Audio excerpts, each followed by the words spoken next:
Hello students, this video is about energy and you all know that किसी भी काम को करने की जो एबिलिटी होती है that is called energy.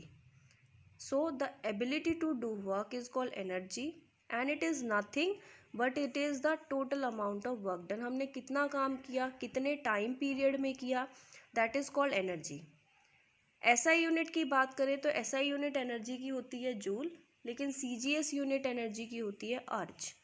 And energy को फर्दर टू कैटेगरीज में डिवाइड किया है. एक होती है हमारे पास kinetic energy and second one is potential energy. Kinetic energy generally due to motion of the object के मोशन की वजह से, उसके मूवमेंट की वजह से होती है. एंड पोटेंशियल एनर्जी जनरली उसके शेप एंड कॉन्फ़िगरेशन के अंदर जो चेंज आता है उसकी वजह से होती है. लेकिन जब दोनों ही आपके पास एनर्जी हो कंबाइंड फॉर्म में, फॉर एग्जांपल हमने कोई टॉय लिया और उसको हमने फेंक दिया, जिसकी वजह से उस टॉय में मोशन भी आया और फेंकने की वजह से उसकी शेप एंड साइज़ भी चेंज हो गई. तो दोनों ही एनर्जी को जो ऑब्जेक्ट एग्जिबिट करे उस टाइप की एनर्जी को हम बोलते हैं mechanical energy. The combination of both the type of energy, that is kinetic energy and potential energy, which is equals to mechanical energy. So SI unit होती है इसकी जूल और CGS यूनिट होती है एनर्जी की अर्ज. और SI unit और CGS unit के अंदर जो रिलेशन है that is 1 joule is equals to 10⁻⁷ erg. ये वैल्यू हम न्यूमेरिकली काफ़ी यूज़ करते हैं अगर हमें जूल से यूनिट को अर्ज में चेंज करना हो और अर्ज से जूल में करना हो. 1 जूल में 10⁻⁷ अर्ज होते हैं, लेकिन 1 अर्ज के अंदर 10⁻⁻7 जूल होंगे, क्योंकि ये जो 10⁻7 है ये अगर अपोन में चला जाता है यहाँ पे 10⁻7, और जब ये न्यूमरेटर में आएगी ये क्वांटिटी जो डिनोमिनेटर में है तो माइनस साइन के साथ आएगी. तो 1 अर्ज इज इक्वल्स टू 10⁻⁻7 जूल.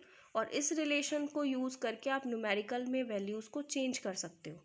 अगर डायमेंशन फार्मूला की हम बात करें तो एनर्जी का जो डायमेंशन फार्मूला होता है same as that of work, क्योंकि वर्क की जो SI यूनिट होती है that is joule and SI unit energy भी की भी जूल है. And you know that work done is equals to force into में डिस्प्लेसमेंट. तो फोर्स का जो डायमेंशन फार्मूला होगा दैट इज़ MLT-2 और डिस्प्लेसमेंट का जो डायमेंशन फार्मूला होगा दैट इज़ L. ये MLT-2 आया हमारे पास क्योंकि force is equals to MA. M is a mass जो कि हम M से डिनोट करते हैं फंडामेंटल क्वांटिटी के according. A is the acceleration जिसकी SI यूनिट होती है metre per second square. Metre को लेंथ में डिनोट करते हैं that is L and time को सेकेंड्स में, सो T-2 अपॉन में है इसीलिए -2. डिस्प्लेसमेंट को L से, तो हमारे पास जो एनर्जी का डायमेंशन फॉर्मूला आएगा दैट इज़ M1 L2, क्योंकि एक L ये है एक L ये है, L2 T-2. This is the dimension formula of energy as well as work. So we have two type of energy, that is kinetic and potential energy. But in this video we only discuss about what is kinetic energy, उसके examples क्या हैं, and derive an expression for kinetic energy. kinetic energy का जो formula होता है that is half mv², जहाँ पे m mass है ऑब्जेक्ट का, v is the velocity of an object. So what is kinetic energy is the first question. So energy of the object due to its motion, object के motion की वजह से जो energy होगी that is called kinetic energy. Examples की अगर हम बात करें तो विंड मिल्स आपने देखे होंगे. विंड मिल्स इस टाइप के होते हैं और उसके आगे एक फ़ैन लगा होता है और वो fan with the help of wind speed की वजह से रोटेट करता है और उसके रोटेशन से जो पीछे एक जनरेटर लगा होता है वो जनरेटर इलेक्ट्रिसिटी को जनरेट करता है. तो due to motion of that fan electricity generate होती है, वर्क डन हो रहा है. तो wind mills work due to kinetic energy of the wind. ये एक एग्जांपल हो गया हमारे पास काइनेटिक एनर्जी का.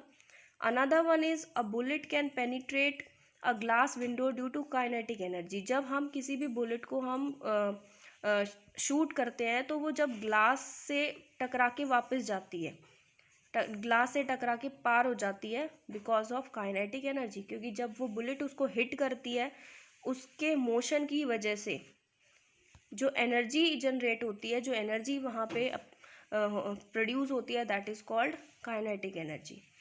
अगर एक्सप्रेशन की बात करें, so let first understand the diagram. हमारे पास एक ब्लॉक है जिसका मास है m। वो ब्लॉक ए पोजीशन पे अभी रखा हुआ है। जब हमने इस ब्लॉक की पोजीशन को चेंज करने के लिए, इसके ऊपर मोशन करने के लिए, इसके ऊपर हमने जब फोर्स लगाया, तब उस ब्लॉक की डिस्प्लेसमेंट हुई P से Q तक dx। उसकी एक स्मॉल डिस्प्लेसमेंट है कि जितना इसने मूवमेंट करी।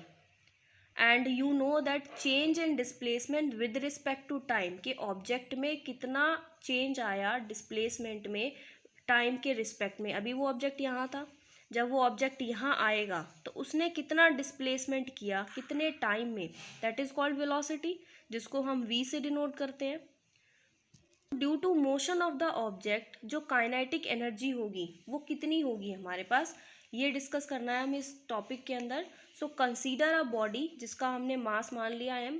इनिशियली वो बॉडी रेस्ट पोजीशन पे है, तो उसकी वेलोसिटी हमारे पास 0 हो गई ए पॉइंट पे, एंड फोर्स हमने उसके ऊपर अप्लाई किया है ताकि वो बॉडी थोड़ी डिस्प्लेस हो सके। और जब वो बॉडी डिस्प्लेसमेंट करेगी तो कुछ ना कुछ उसकी वेलोसिटी ज़रूर होगी, क्योंकि वो मूवमेंट कर रही है। जब वो डिस्प्लेसमेंट कर रही है तो कुछ ना कुछ उसकी वेलोसिटी होगी, 0 उसकी इनिशियल वेलोसिटी है। And A is the acceleration in the body, क्योंकि जब स्टार्ट में जब बॉडी इनिशियली रेस्ट पोजीशन पे थी तो वेलोसिटी 0, जब उसने मूवमेंट किया तो कुछ ना कुछ उसकी वेलोसिटी आई। तो टाइम के रिस्पेक्ट में जो वेलोसिटी में चेंज आया, दैट इज़ कॉल्ड एसेलरेशन। तो कुछ ना कुछ इस बॉडी का एसेलरेशन तो होगा, क्योंकि पहले 0 थी फिर v हो गई। सो वी कंसीडर दैट कि ए एसेलरेशन है उस बॉडी का। then according to Newton's second law of motion we know that force is equals to mass into में acceleration होता है। एंड एक्सेलरेशन अगर हम उसको डिफ्रेंसिएशन की फॉर्म में लिखें तो change in velocity per unit time. वैसे जनरली हम लिखते हैं acceleration is equals to v2 minus v1 upon t2 minus t1, या फिर कहीं हम डिनोट करते हैं acceleration is equals to v minus u upon t। और ये जो नेगेटिव साइन है ये क्या है, डिफरेंस। डिफरेंस रिप्रेजेंट करता है चेंज को, और चेंज को हम यहाँ पे डिनोट करते हैं dv से। dv is the change in velocity and dt is the change in time. So the ratio of change in velocity with respect to change in time is called acceleration. जब हम इस acceleration की value को इस फॉर्मूले में put करेंगे then we have force is equals to m dv by dt। लेकिन हमें चाहिए काइनेटिक एनर्जी का एक्सप्रेशन हाफ mv², ये होता है फॉर्मूला, ये डेराइव करना है हमें। सो इस d बाई डी टी को अगर हम रिमूव करना चाहें तो हमें इस इक्वेशन को इंटीग्रेट करना पड़ेगा। लेकिन इंटीग्रेट करेंगे तब भी d को रिमूव होने के बाद हमारे पास सिर्फ v बचेगा, लेकिन हमें फॉर्मूले में चाहिए v²। तो हम इस फॉर्मूले को f is equals to m d we by D t इस तरीके से लिख रहे हैं कि इसको हमने मल्टीप्लाई कर दिया dx से और डिवाइड भी कर दिया dx से, ताकि dx से dx कैंसिल हो जाएगा, कोई फ़र्क नहीं पड़ना। मल्टीप्लाई एंड डिवाइड इसीलिए किया है। और इसको हमने इस तरीके से अरेंज किया है कि m dv by D x into D X by D T, ताकि dx बाई डी टी क्या होता है, change in displacement with respect to time is equals to velocity. So हमारे पास जो फोर्स का फॉर्मूला आ गया that is M we D we by D X. So ये तो है हमारे पास small amount of work done निकालने के लिए formula. For small amount of work done in moving the body from p to q through dx इज। अब हमें कंप्लीट टोटल वर्क डन के लिए क्या करना होगा, इस इक्वेशन को integrate. So when we cross multiply the equation we have dw is equals to f dx। इस फॉर्मूले के अंदर हम फोर्स का फॉर्मूला अप्लाई करेंगे, that is M we D v d x into में डी एक्स। ये पूरी क्वांटिटी को हमने यहाँ रख दिया एंड डी एक्स से डी एक्स कैंसिल आउट हो जाएगा, तो हमारे पास बचा सिर्फ m we D v. Now for total amount of work done निकालने के लिए हमें ये डी कैंसिल करना है, जिसके लिए हम इंटीग्रेट करेंगे इस इक्वेशन को। So integrating the above equation we है between the limits 0 to v, क्योंकि इनिशियली बॉडी रेस्ट में थी तो उसकी जो इनिशियल वेलोसिटी थी वो 0, और फाइनली जब हमने उसके अंदर कुछ डिस्प्लेसमेंट करवाया तो उसकी कुछ ना कुछ वेलोसिटी है, तो हम फाइनल वेलोसिटी v कंसीडर करके चल रहे हैं। तो ये हमारे पास वेलोसिटी की लिमिट हो गई। So work done is equals to 0 to v, integrating का symbol M we D V. Mass एक स्केलर क्वांटिटी है with respect to D V, इसीलिए इसको हमने बाहर लिख लिया। एंड जब v को हम इंटीग्रेट करेंगे डी वी से dv के साथ यू नो दैट इंटीग्रेशन के अंदर एक पावर ऐड हो जाती है और जो पावर आएगी कंप्लीट उसी पावर से हम डिवाइड करते हैं. So we have m v square upon में 2 and this work done will be stored as a kinetic energy. Work done की भी ऐसा यूनिट जूल है, काइनेटिक की भी जूल है. तो यही जो वर्क डन है वो काइनेटिक एनर्जी की तरह स्टोर होगा उस बॉडी में. So we can write it as kinetic energy is equals to half m v square, जो कि हमारे पास फॉर्मूला आया है. And kinetic energy of a body can never be negative. ये एक इम्पॉर्टेंट नोट है कि काइनेटिक एनर्जी किसी भी बॉडी की कभी भी नेगेटिव नहीं होती. So this is the required result of kinetic energy.